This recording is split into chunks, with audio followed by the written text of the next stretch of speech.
Donc la fonction première d'un musée, c'est de protéger une collection, de la conserver et de la mettre à disposition du public pour que les visiteurs puissent l'apprécier. C'est un lieu qui permet de rassembler des œuvres diverses de tout univers. Enfin, ça peut être un musée de la guerre, un musée de l'art contemporain, un musée du chocolat. Ça permet de rassembler divers sujets et justement de l'exposer. Enfin, ça raconte des histoires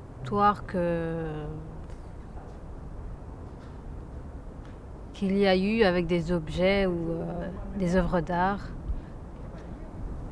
Et donc c'est une manière de raconter des histoires et de le partager avec les autres. Oui.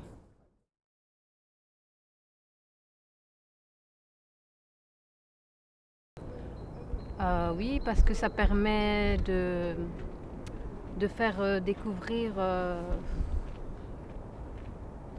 chaque ville ou des cultures ou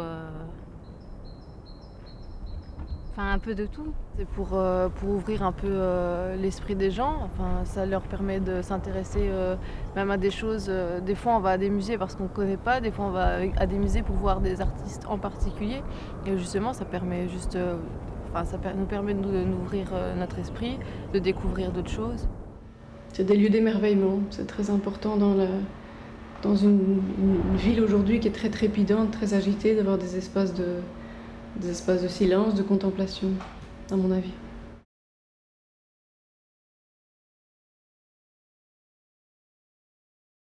Donc toi, il y a des formes ou des manières qui t'intéressent plus que d'autres?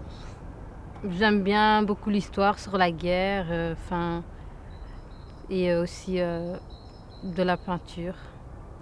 Donc ce serait plus des objets ou des peintures, toi, qui t'intéressent? Oui, oui. Ça dépend des gens, je pense. Enfin, il y a des gens qui utilisent l'écriture, il y a des gens qui utilisent les dessins, il y a des gens qui utilisent leur métier. Il y a des gens mais il y a des gens même qui courent et ça leur fait du bien, et ça leur permet d'extérioriser des choses.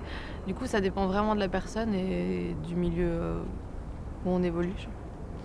Plein de manières de s'exprimer, par le corps, par la voix, par les mots, par l'écriture, par l'image. Je ne sais pas s'il y en a une qui est meilleure que l'autre, ça dépend des contextes, je dirais. C'est à nous de choisir comment le faire passer et correctement. C'est vraiment pour moi de créer des lieux de sociabilité, des lieux où on peut à la fois rencontrer l'histoire d'une ville, l'histoire de l'humanité, mais aussi être en contact avec d'autres. Avec Internet, il y a énormément de moyens de le faire passer. Enfin, et même avant, par exemple, quelqu'un peut passer son art aussi, par exemple, juste en l'écrivant sur les murs, via le graffiti. Il y a des gens qui peuvent en faire des films.